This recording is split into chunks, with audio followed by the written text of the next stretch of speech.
okay, wait, stop. I can't answer these questions. These questions, they're not for me. There seems to be an assumption that the person on the receiving end is a straight white male breeder from a privileged class background who hasn't examined these privileges. So the first question to be, are you male? It totally puts male center. I don't even know how to enter this. Male is center, straight is center, white is center, reproducing is center, middle class is center. Hold on.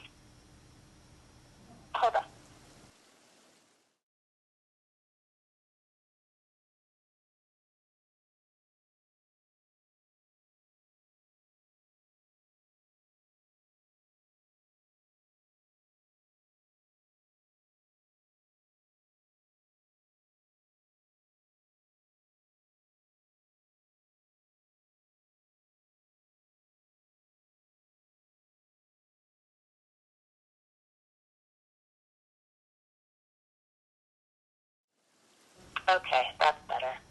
The question we ask is the question we get the answer to. If you ask me if I'm a male, we're still talking about maleness. Everything else becomes other. Same with whiteness. Everything else becomes in relation to whiteness if the question is about whiteness, rather than being in a different frame of reference. Hetero? I think only heterosexuals say that. The point is, language is important. How you ask the question is important.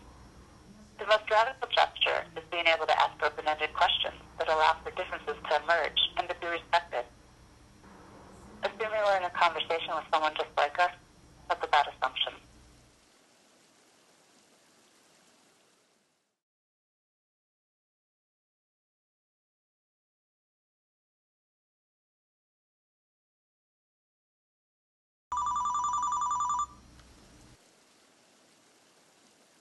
These questions are challenging those tasks. The task of making a video with a set of interview questions where the person asking the questions is actually not there. They're great questions and would be awesome if we were sitting face-to-face in an interview. But they're really hard to think about how to answer in an interesting way for folks to sit and watch.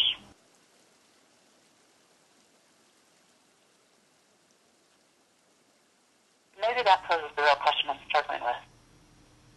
The question of what it means to be an anarchist filmmaker. Am I one? I don't identify that way. My relationship to anarchism is as complicated as my relationship to gender, race, class, ableism. But why don't I call myself an anarchist when my last name is Lawless? Yeah, so I guess there's that question, why don't I call myself an anarchist when my last name is Lawless? Well, did I ever call myself an anarchist? Yeah, probably. Yeah, sure. And one of the communities that was very important to me throughout my 20s was a very far left, politically active, anti-authoritarian community. But it was hard to remain connected once Brian shot the gun off during that fight. When my best friend and sometimes lover, who I was working at a non-monogamous, non-traditional relationship with, freaked out, almost killed me. Used the guns he was stockpiling for the war against the state, against me. I became pretty sour on anarchist communities, especially since a lot of the debate amongst our friends after that happened was if he shot the gun at me or in the air above me. I can't even try to explain that logic 15 years later. I don't even know what their debate was about. It was their denial of the intense violence happening in our community in many relationships, partners or friends. They were fighting, pulling guns on each other. It was completely fucked up.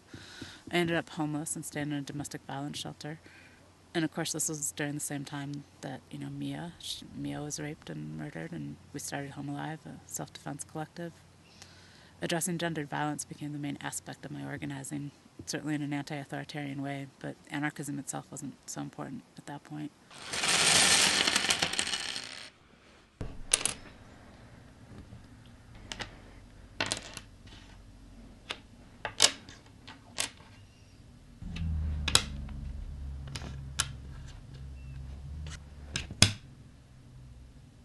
So I guess those first questions make some sense, but I really haven't addressed them in this context in that way in almost 2 decades. It's great and necessary to keep questioning the dominance of the straight white boys club, but I don't do my politics in that context anymore. In the context where the straight white boys club is the dominating frame, it's violent, if not overtly, then in the fact of the erasures of differences of other people's experiences, realities, and frameworks. it's violent, if not overtly, then in the fact of the erasures of differences of other people's experiences, realities, frameworks. So the question of being an anarchist filmmaker is as complicated as all the other identity questions. They all change over time. Nothing remains fixed. How I identify in my 40s is different than how I did in my 20s, and even my 30s. I assume it'll be different in my 50s, and so on. It's not a narrative of being radical in my youth and becoming more conservative now. Not at all. I'm very secure in that I live my life according to my values and my political beliefs. I'm secure because I check it all the time. Sometimes I get lost, but it always circles around to being secure in this one thing. In whatever ways I can, I'm still fucking shit up. So it makes sense to be making a video contemplating questions around filmmaking and anarchism. They are allies, cousins, cause and forever related. But I'm also much more so related to the many other communities connected to my, various and complicated identities. To position myself in one so completely and singularly, and anarchism so completely, and to start off with questions posed to me that, put me so far on the outside, with the set of assumptions that, the maleness, whiteness, etc., straightness, etc., that, and then to try to answer questions about what it means to be an anarchist filmmaker, it doesn't feel honest. This is why I'm struggling so hard to find a way to make sense of these questions. Rather than, making a video answering the questions, I'm turning it into a video about the questions. I can't get to the meat of the questions or some of the interesting ideas about why I use video as a means of communication and creativity, and if I know what phase the moon is in, and if I balance time in front of the computer with time being out in nature. But I can't really get to answering those questions. I'm so stuck on the framing of the first set of questions, I can't get to the content.